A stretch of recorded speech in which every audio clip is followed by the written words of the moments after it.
Olá! Já parou para pensar que o segredo de uma grande obra épica pode estar escondido logo na sua primeira palavra?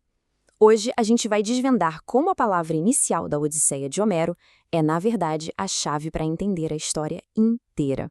Vamos nessa? Para a gente entender a genialidade da Odisseia, vale a pena dar uma olhadinha na obra irmã dela, a Ilíada. A Ilíada começa com a palavra Menem, que quer dizer fúria. Já a Odisseia, ela começa com Andra, que significa homem.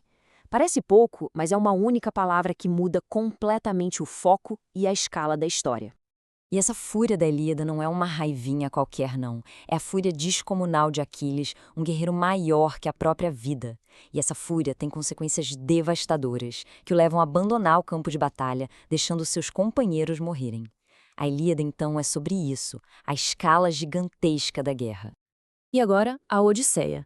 Ao começar com a palavra homem, ela imediatamente nos transporta para uma escala muito mais íntima, muito mais pessoal.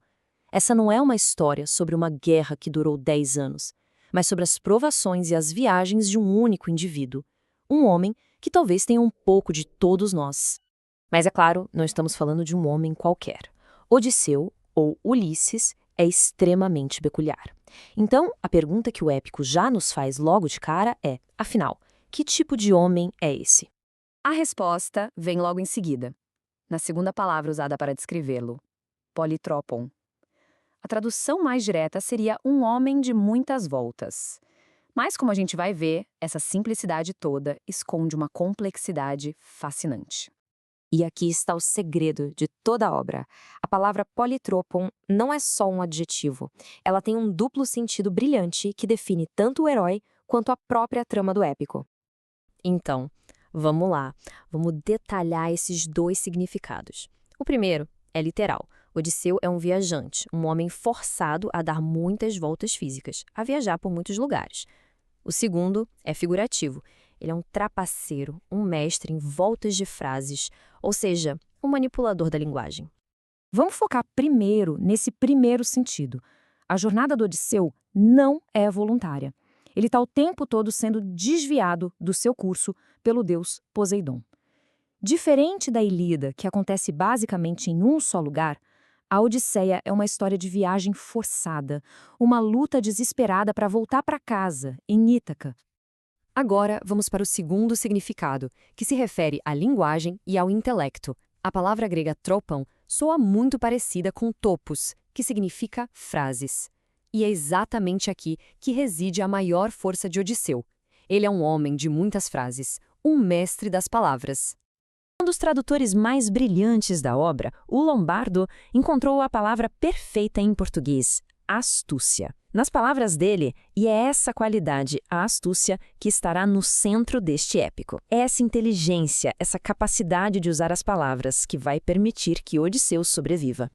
Então, o ponto crucial é este. Todo o drama da Odisseia pode ser entendido como um conflito direto entre os dois significados da palavra politropon. A história é a batalha de um sentido contra o outro. Esse conflito se manifesta de duas formas. De um lado, a gente tem a força externa, as voltas físicas impostas por Poseidon. Do outro lado, a habilidade interna, as voltas de frases de Odisseu, a sua astúcia que ele usa para sobreviver a essa jornada. Em outras palavras, o discurso astuto de Odisseu é a sua principal arma. É com a inteligência e a manipulação da linguagem que ele consegue neutralizar os obstáculos e os desvios que a força bruta de um deus coloca no seu caminho. E assim, tudo se resume a essa única e incrível palavra.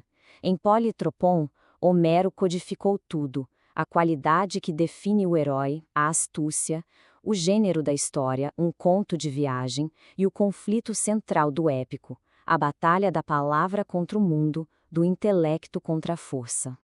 Isso nos leva a uma reflexão. A Odisseia mostra como uma única palavra pode definir uma jornada inteira. Fica a pergunta: se fosse possível resumir uma grande jornada em uma só palavra, qual ela seria?